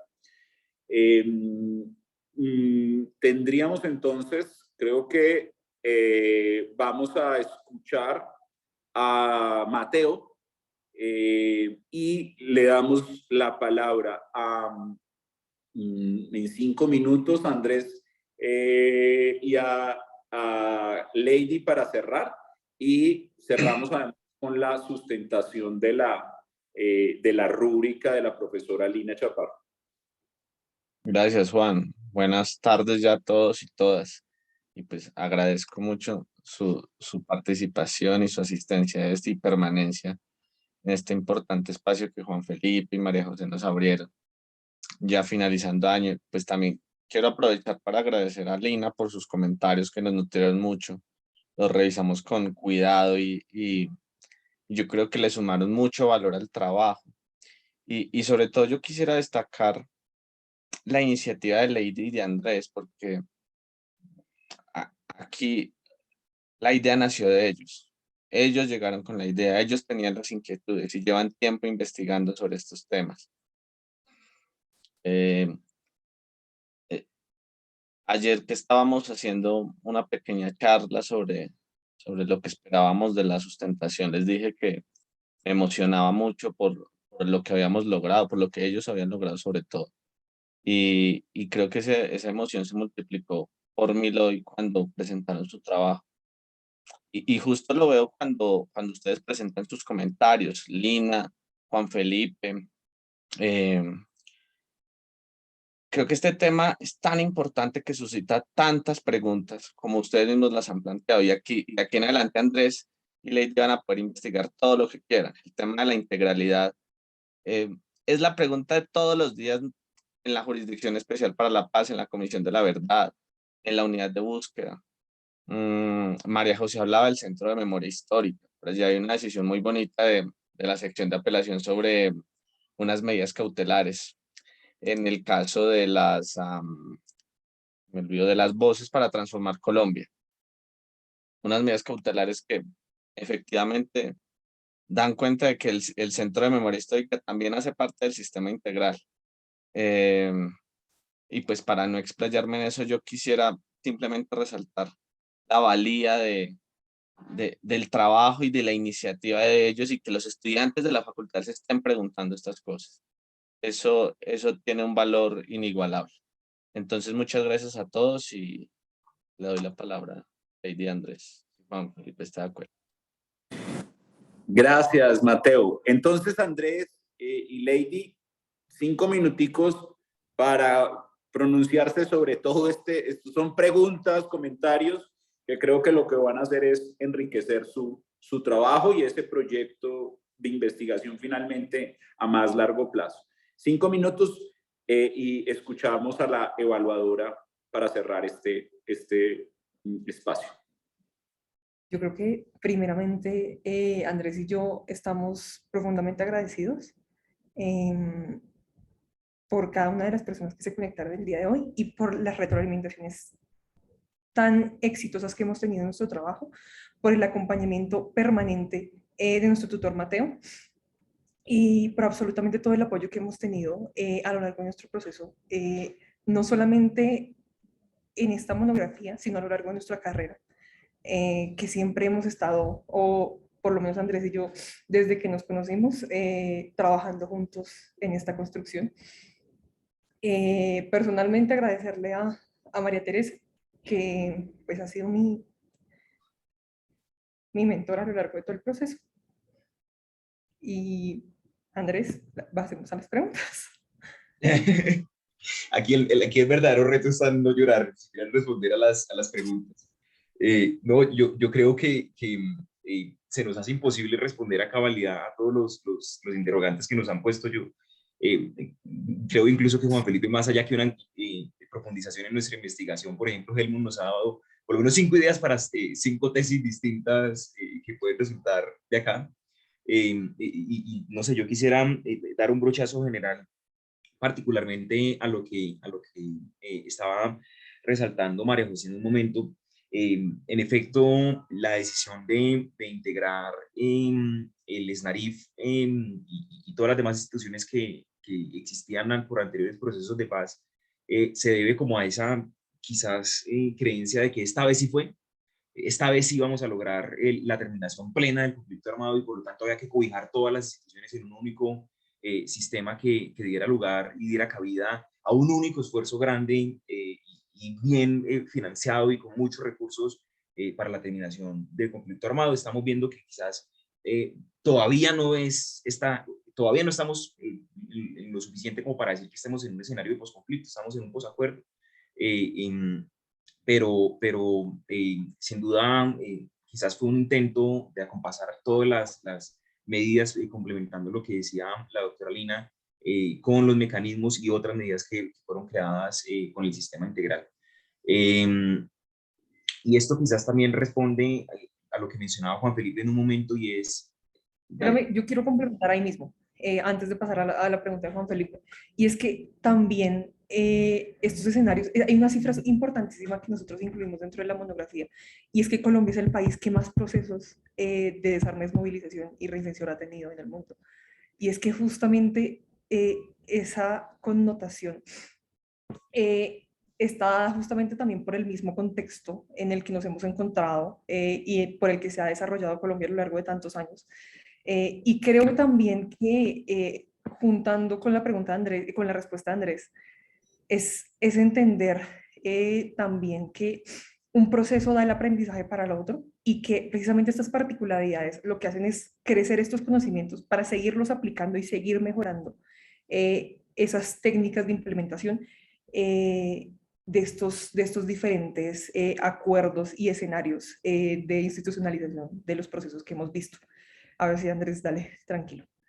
Sí, antes de cerrar, yo quisiera decir dos cosas muy pequeñas. Primero, respondiendo al segundo interrogante de la doctora María José y con una de las preguntas de los múltiples interrogantes que nos hacían en el chat,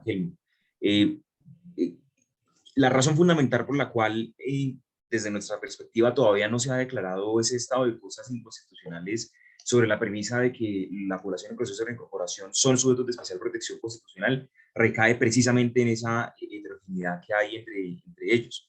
Y es que, por ejemplo, miremos el proceso no de desmovilización, sino de lucha política civil que emprendió las FARC.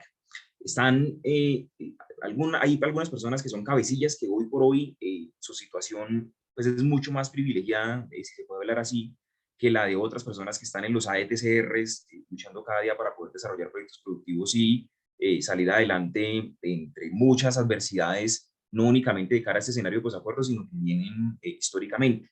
Y es a partir de esa heterogeneidad y esa multiplicidad de condiciones de vida que precisamente en la ruta de reincorporación hay que adoptar imprescindiblemente un proceso con enfoque diferencial y enfoque de género, que pues entienda las condiciones particulares de quienes están en el proceso. Y creo yo, no sé si porque trabajo muy de la mano con ellos, pero defendiendo también a la institucionalidad, la RN ha intentado adoptar en buena o en menor medida estos procesos de políticas diferenciales. Y segundo, lo que mencionaba Juan Felipe en su intervención, sí, sin duda alguna, Colombia ha transitado por una serie de microprocesos de paz que determinan también que tengamos tantos sistemas de justicia transicional y hoy por hoy tengamos tantas instituciones derivadas de tantos procesos transicionales, en todo caso no van a funcionar y por eso todavía no tenemos la capacidad de cantar victoria en este escenario concreto. Porque sin que se desestructuren no solo, y yo iría un poco más allá, Juan Felipe, no solo los grupos armados, sino las causas estructurales que dieron razón al lanzamiento inicialmente de estos grupos armados, pues no vamos a llegar a un escenario de posconflicto, ni a un respeto general, sistemático, llamémoslo así, de los derechos humanos en el país. Y yo solamente, para alcanzar a responderle una de las preguntas que nos hicieron en el chat, de verdad es 30 segundos, es simplemente, voy a enfocarme en la del enfoque diferencial, que creo que fue la primera. El enfoque diferencial está planteado a lo largo del sistema como un principio orientador. Y justamente eso, tanto en la ley 1922 como en la 1957 se evidencia.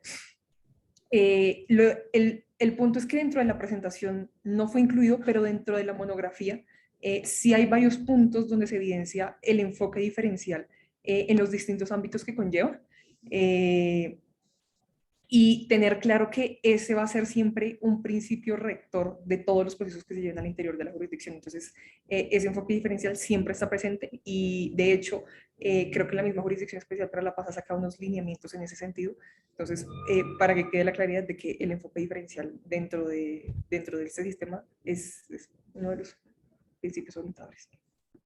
Gracias. Bueno, muchas gracias, Lady y Andrés.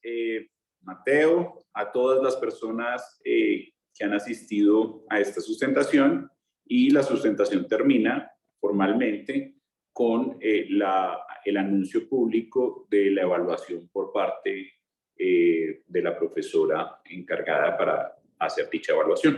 Doctora Lina Chaparro, cierre usted esta sesión. Gracias.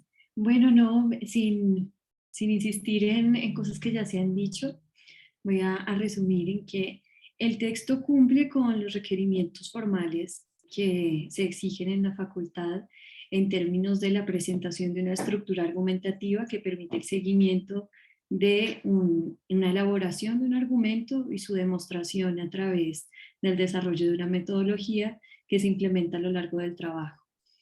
El texto asimismo guarda claridad y coherencia interna y presenta una excelencia en la redacción, corrección y sintaxis, así como en la ortografía.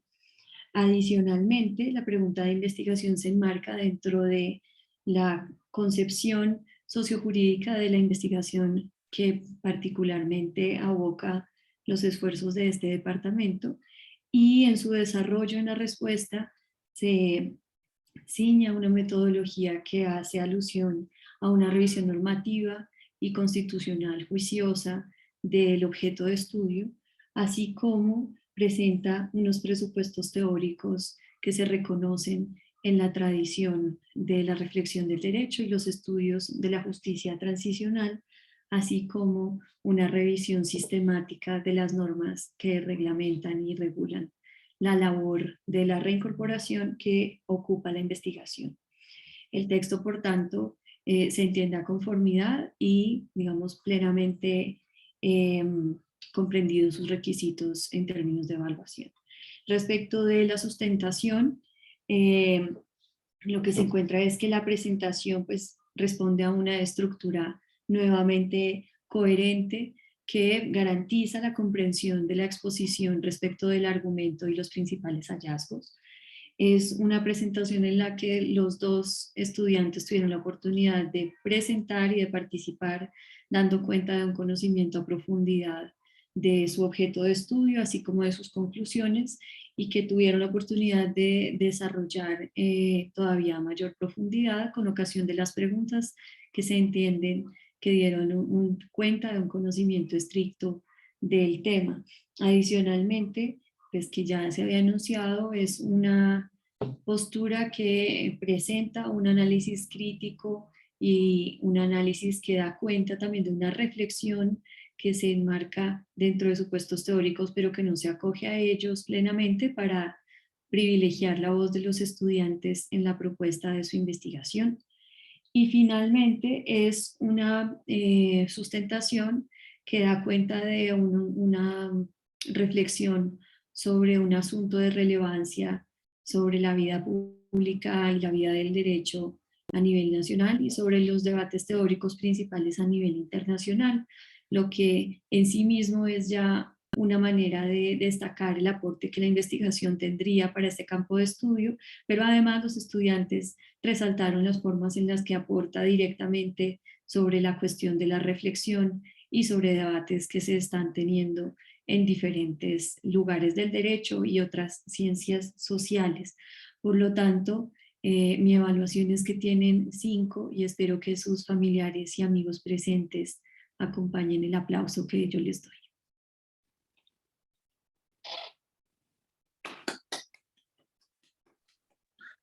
Muchas gracias, doctora Lina.